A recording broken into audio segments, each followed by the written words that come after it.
This is the Physical Activity Researcher Podcast, a podcast for researchers of sedentary behavior, physical activity, and sports. Join for a relaxed dialogue about research design, practicalities, and, well, anything related to research.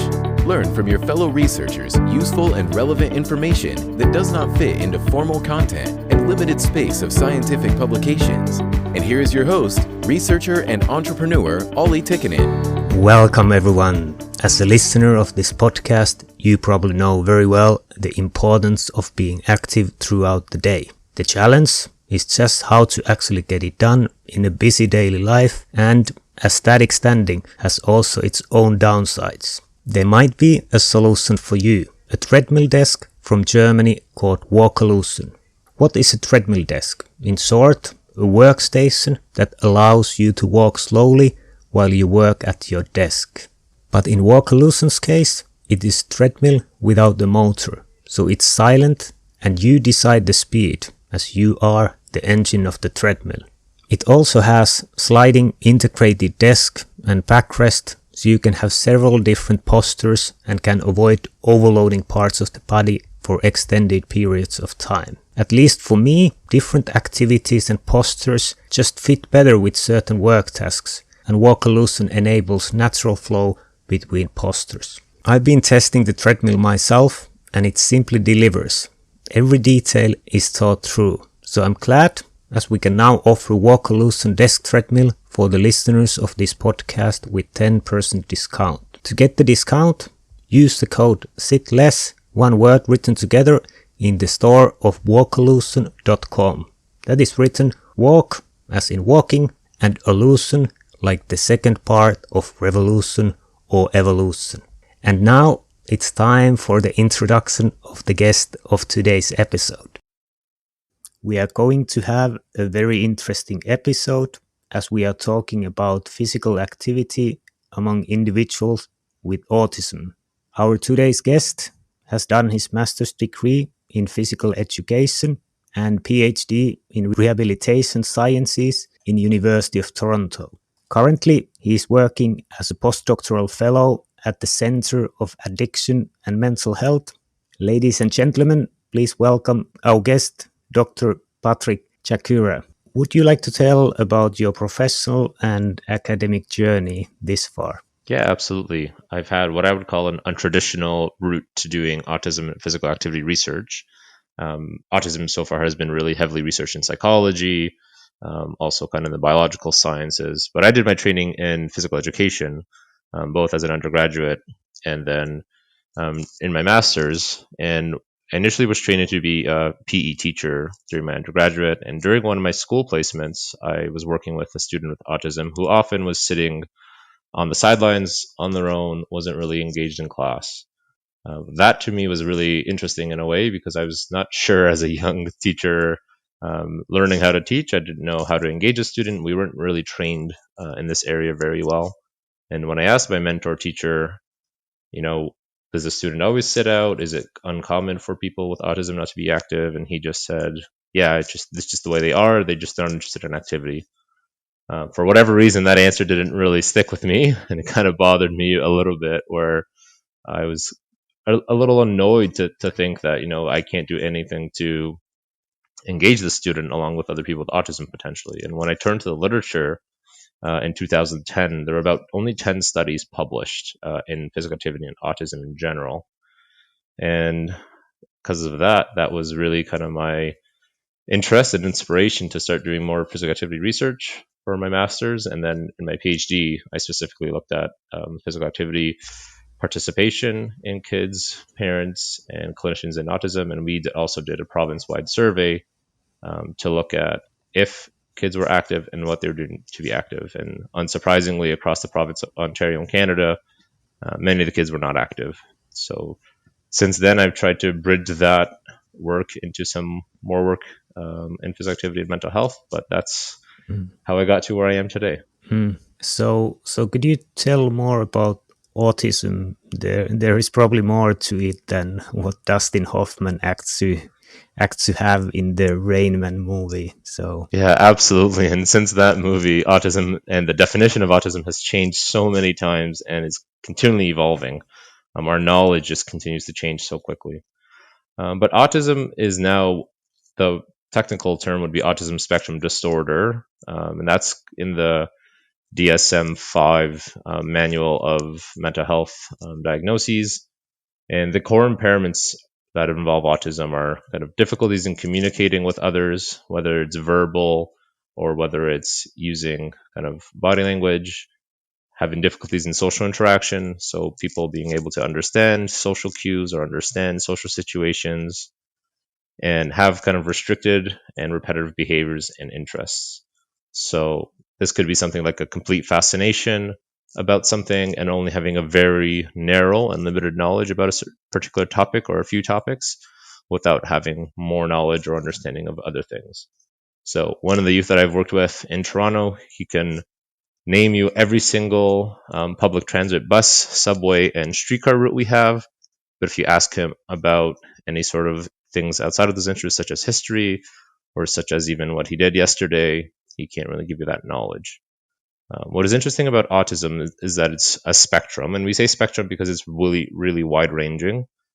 Some people have many different impacts across different areas. So, like I said, some people might have issues with language, other people might have issues with sensory challenges, such as being sensitive to lights or noise or heat or pain or touch. And other people have behavioral challenges. And so what makes it really hard to research, but also makes our job worthwhile, is understanding how are the presentations so vast. And then you put that into the physical activity context, and you can imagine that trying to develop PE programs or sport programs for individuals with such wide-ranging abilities traditionally has been a challenge. But I think that's where we step in research to try and move that to the next frontier. So basically, you mentioned that now it's defined as autism disorder spectrum. And did I got it right that there's problems with or difficulties with communication, social interaction, and then kind of maybe a narrow interest? Yeah, narrow and kind of repetitive behaviors. So they'll do the same thing over and over. So one of the classical kind of psychology tests we use for diagnosis would be an example of a child lining up their cars and trains. Let's say if it's in a very particular way. So they have to be in a straight line or they have to be in a certain order. And oftentimes, if they're not in that order, there's kind of a hard time understanding why it's that way. And then there's usually kind of a behavioral meltdown. And so again, there's this like almost like a what I would call hyper focus on certain things and certain attention to details, while other attention to details are lacking, such as, for example, social communication skills or being able to regulate behavior and emotion. Yeah, and how do you diagnose autism? So it's traditionally being diagnosed through kind of observation of behaviors and what we would call like the classic core features that we just diagnosed, that we just talked about.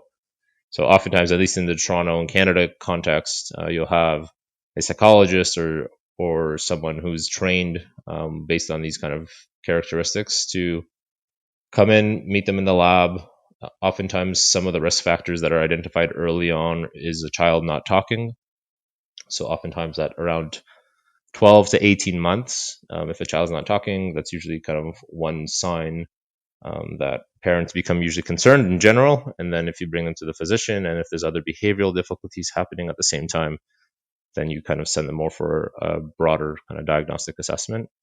But that's generally the process. It is messy because it is, mainly a psycho and behavioral based disorder. And there is no necessarily biological marker we can look for to identify the autism. So Down syndrome, which is another disability, we know that there's an extra chromosome on one of the pairs. Autism doesn't have that, right? So it's really based on observing psychology and behavioral issues. And even though we're doing a lot of biology work into genetics, and we know genetics are somehow implicated, we don't know, for example, which genes are necessarily ruling out autism or not. So it's messy. It's really messy. And not much research, as you said. So how are the physical activity levels among individuals with autism? So what we're seeing across the world is this general trend of low activity levels. said initially in 2010, there were only about 10 studies, mainly coming out of the US, about their activity levels. Now there's more coming across the world, from Dubai to Canada, and our study that I did for my PhD work was the first one in Canada to look at their activity levels. And what we found, and what's also consistent across the world, is that they're less likely to participate in activity compared to their peers. So less likely to participate in school sports and school activities, less likely to participate in community activities, and just overall movement totals in terms of time, it's also lower than their age-related peers. So what the challenge is, though, is that we're seeing as adults with autism as children with autism become adults with autism, because the autism doesn't go away per se, those activity levels also remain low. So we almost have a whole lifespan approach that we have to take to this, and to say, okay, kids with autism are often inactive and also become inactive in adulthood and during adolescence. And so what is the trajectory that are causing these barriers to make them inactive across the lifespan? And before, we never used to really think about adolescence and adulthood. We always used to put a lot of effort into childhood. But now we're realizing that there's an important effort to look this from a lifespan perspective. Hmm. And you said that they have less activity in school sports, community activities. Do you know, or do you have guesses? Why is that? I think from my own work and from our own research, and again, research being done across the world, there's a few different kind of what we would call barriers or facilitators that would kind of lower their participation. So one of the most biologically based ones are challenges in motor movement skills and motor impairments. So similar to kids with developmental coordination disorder, some work that John Kearney has been doing. Now he's at the University of Queensland.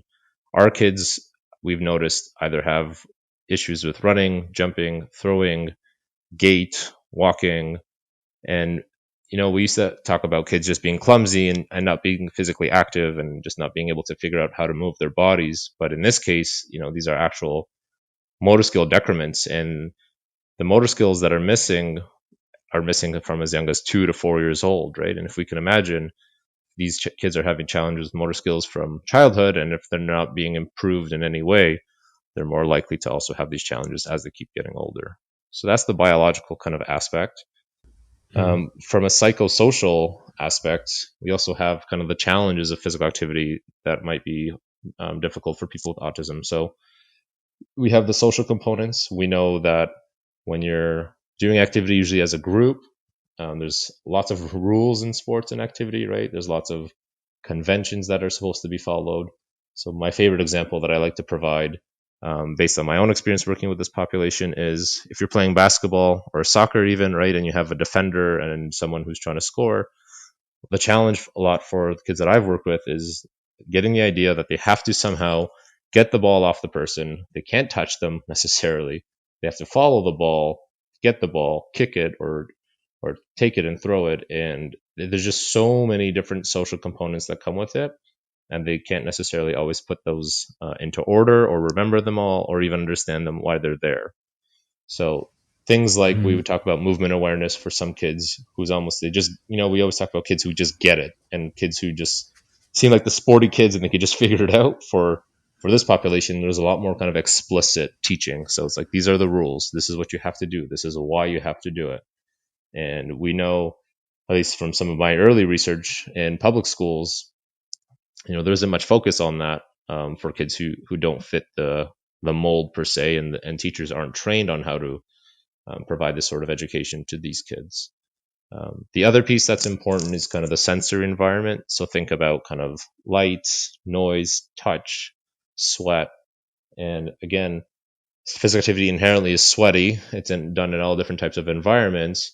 And for some people with autism, those kind of sensory factors, such as being hypersensitive to sweat or being hypersensitive to noise in a gym or sound, those are all things that can drive people away from being active. And then we have behavioral challenges, right? If you have a kid who is banging their head against the wall, it's just not feasible necessarily for a school teacher who has no training on how to redirect that behavior to then engage them in activities.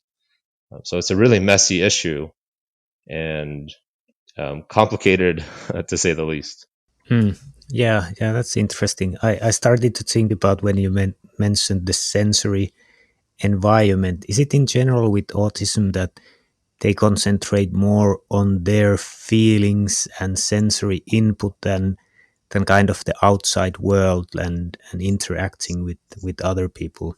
Yeah, and so there's no real kind of concrete answer to that yet. There's a lot of research showing some of it saying yes, there's a hard time interacting with the world, and there's more sense of feeling from within.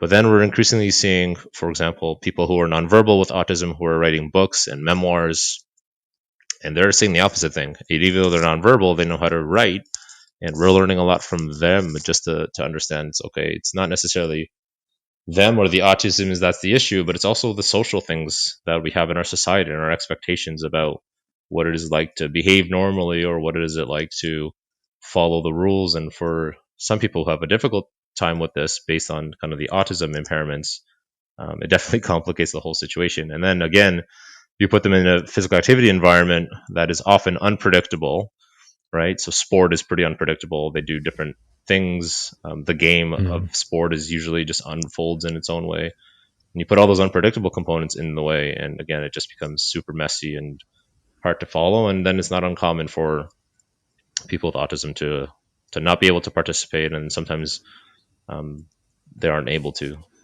Let's have a short break into interview and think about the way we work. You might be walking or going about your daily course when listening to this podcast episode. But when working on a computer, we are easily stuck to static positions, whether sitting or standing. Wouldn't it be nice if you could take steps as you like? There might be a solution for you. A treadmill desk from Germany called Walkolution. Treadmill has curved shape and is powered only by you, so it moves in perfect sync with your rhythm. It features sliding integrated desk and backrest, so you can keep switching between postures easily throughout the day. It makes knowledge work much better suited for our physiology, so I'm delighted as we can now offer Walkolution desk treadmill for the listeners of this podcast with 10% discount. To get the discount, use code SITLESS, one word written together, in the store of walkolution.com. That is written walk as in walking and illusion like the second part of revolution or evolution. So walkolution.com, check it out and let's continue with the interview. And what do you think that can be done to decrease the barriers? So there's a few different ways that I've tried to kind of approach this in my research and my own thinking to the issue. One of them is to look at how kind of social, cultural, and political factors influence their participation. And oftentimes the field has been very split. It's still very much working from the kind of the body, mind, and social divide. So, there's this assumption that the body doesn't speak to the mind and the mind doesn't speak to the social issues. But what I've tried to do in my work is to bring those three together and show that the biological, psychological, and social issues actually are the reasons that our kids are not being active. So, for example, in my work with youth during my PhD, I had them create videos about what is it like to be active and what would they want to see to be more active potentially. And we also did interviews with these kids. And one of the things that came up was bullying and, this social piece, which for some reason we know in research in autism that the bullying piece is a big problem and they get bullied a lot. But no one in physical activity context has talked about bullying. And so I was struck by that and I really was taken aback because it's like I never assumed that this would be a problem. But it's almost naive of us to assume that it's not a problem.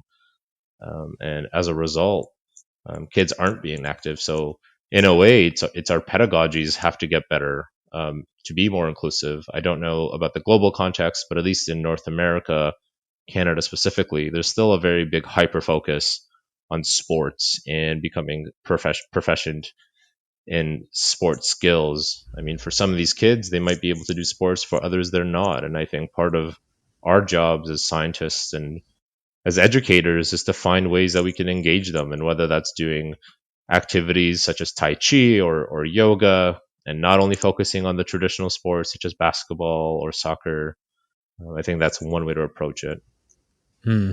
Yeah, and I think it's interesting also, like what is the PE actually about? What do you try to do?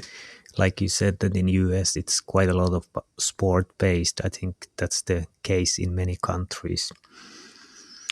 So how is your work? You work at the hospital. How is your daily work normally?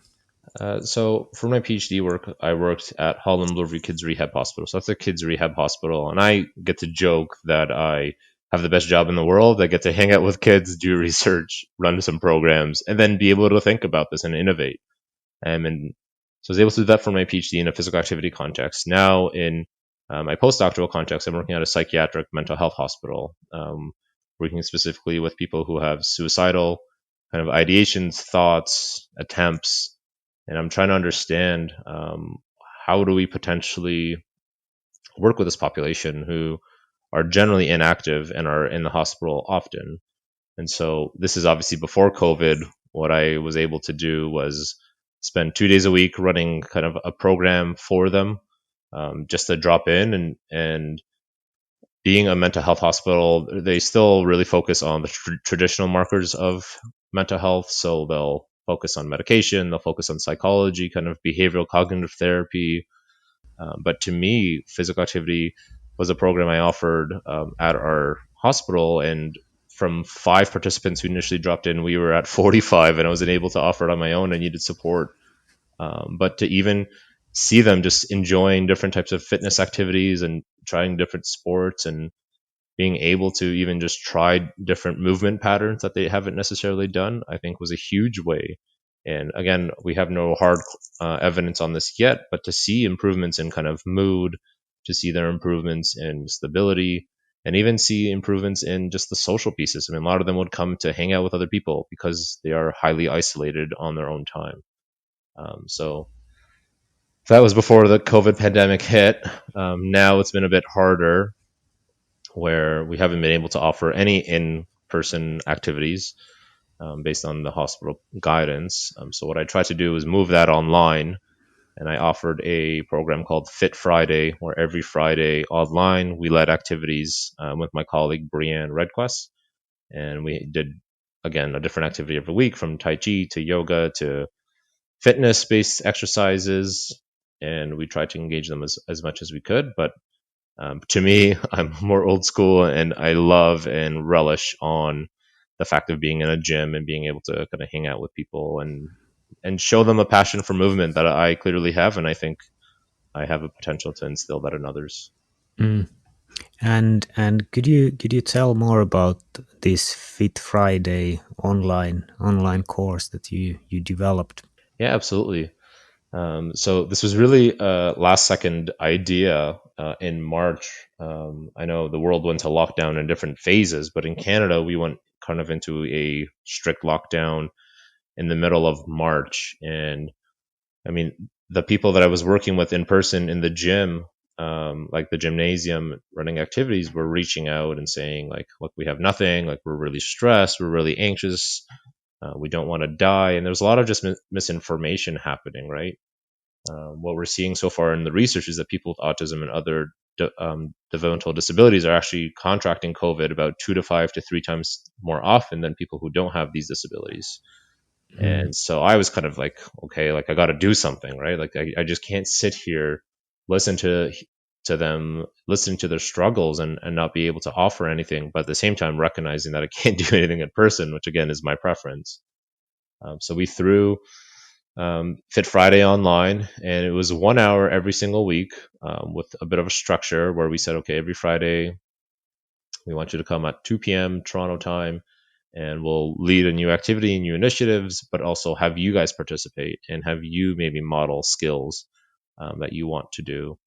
And for me, it was really an eye-opening moment because I never really thought that I would have an opportunity to do something online. I just never thought of it as a possibility for physical activity in this population. I know online coaching and fitness has been really popular in the fitness world, but for this population, for some reason, my own assumption said, well, no, this won't work. But I was really surprised to see week after week, it just kept getting better and our numbers kept growing. And the hardest part was taking a break over the summer here in Canada. over July and August, just because we want to do an evaluation piece of this program. But again, to see them engage week in and week out, and sometimes we would demonstrate activities live. Sometimes we would show a video and they would model it with us. And I would say the biggest piece that came out of this was the social component. And I think we all, especially during this weird time that we live in, the social pieces are hard for anyone to kind of understand, and not being able to see your family or friends. But then if you add autism into the mix, you add high levels of isolation, and you get rid of all the structure, routine, and supports they had at the hospital. I mean, these people were at high risk for all kinds of issues. And so what I'm seeing even in the clinic still 1 day a week is our population is really struggling with higher rates of mental health issues than this time last year. And so for me, the physical activity piece was just kind of one component of helping people to cope.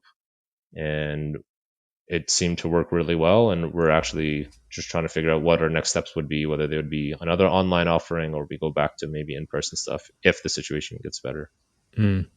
And how was the age range of the participant for this online course? It was really broad. So I made it between 16 and up. And part of that was because at our hospital, we generally don't see people younger than 16. But at the same time, I didn't want to close it off to anyone. And so what was really interesting was that we had, I would say, the most people who participated were between 16 and 35. We had a few people in the 40s, we had a few in the 50s, and a few in the 60s.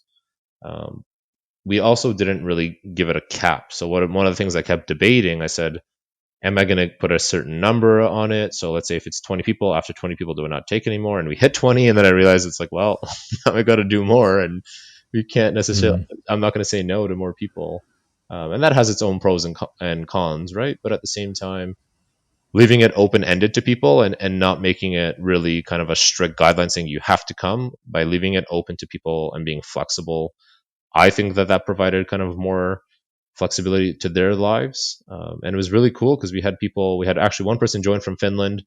We had a few people join from the United States. We had people from all across Canada.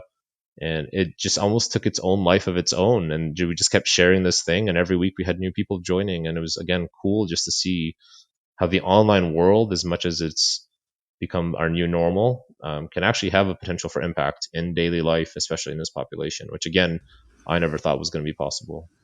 So it almost changed my own assumptions about how do we teach physical activity? Why do we do it in the ways that we do it? And maybe can we modernize the way that we think, research, and teach physical activity? And that was definitely one of the learnings coming out of this pandemic for me. And that's really interesting that you had actually some people even from Finland and US. So it would be much easier to scale this kind of thing, especially for smaller groups like patients. How do you see the future? Could you expand it to be kind of a wide program that you could have people from all different countries, or how do you see the future?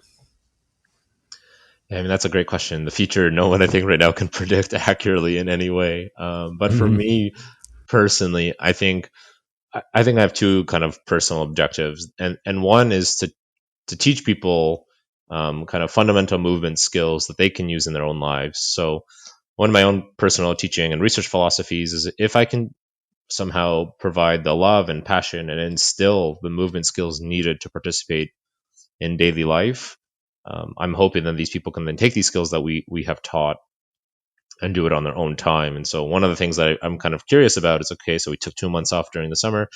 Did they continue to be active? If yes, what did they do? If no, maybe why not? And so that's my own kind of way to think about, okay, one way to move forward would be to try and evaluate what happened during the time we took off. The second piece I also think is important is still to provide services at a time where there's so much uncertainty. And again, we're working on maybe doing another online thing again, starting probably in September or October. And again, to try and make it open and global. And I know that Twitter can sometimes be a very harsh place, but it's also interesting to see how quickly Twitter can become a medium for knowledge dissemination, knowledge translation, and sharing.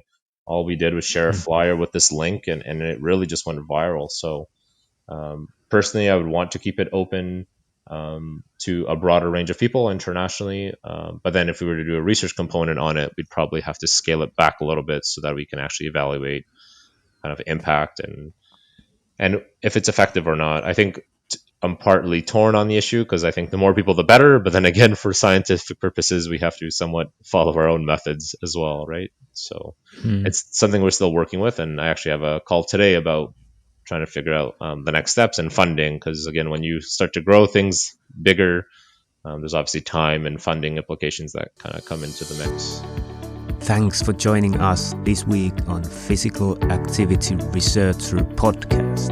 If you like the show, make sure you never miss an episode by subscribing or following the show on Twitter. This podcast is made possible by listeners like you. Thank you for your support. If you found value in the show, we would really appreciate a rating on Apple Podcast or whichever app you're using.